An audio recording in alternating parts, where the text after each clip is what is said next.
When I hear that the military is telling service people about the apocalypse and that that's a motivator for engaging with the enemy soldier, or when I hear stories of and see images of theologians and ministers blessing specific in houses of political power, when I see that religion is being used to justify the way that certain politicians vote about certain things that lead to the oppression of innocents, or to read literal scripture and then you justify conquest, I shudder at the thought of what religion is doing to so many people around the world. Because we are living in a history when religion must decide what it truly serves. Is it power or truth? Is it empire or is it God?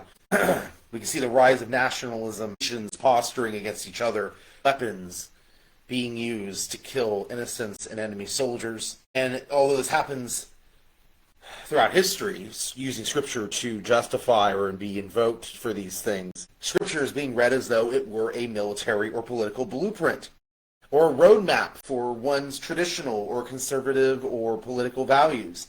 Some read the prophets and see missiles. Some see Revelation and see geopolitical strategy. Some see modern nations as actors in ancient prophecies. And this kind of interpretation misunderstands the nature of the Bible itself. The Scriptures are not a newspaper of future wars. They are a spiritual map of the human soul.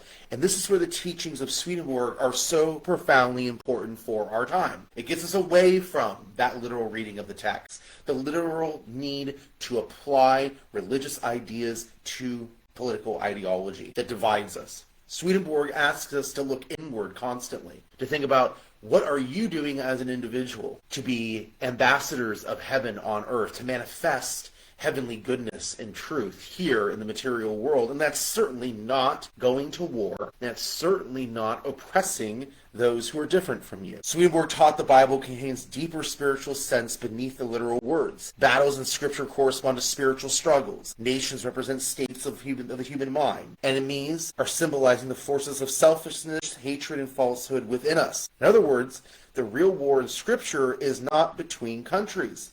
It is between heaven and hell in the human heart. When we understand Scripture this way, everything changes. The Bible and other Scripture stops being a justification for war and becomes a call to spiritual transformation. It also calls for being at liberty or engaging in revolution within ourselves and how that might manifest out in the material world. If hell is to dominate and oppress others, heaven is to lift up people, to stand up for justice and truth and for the oppressed.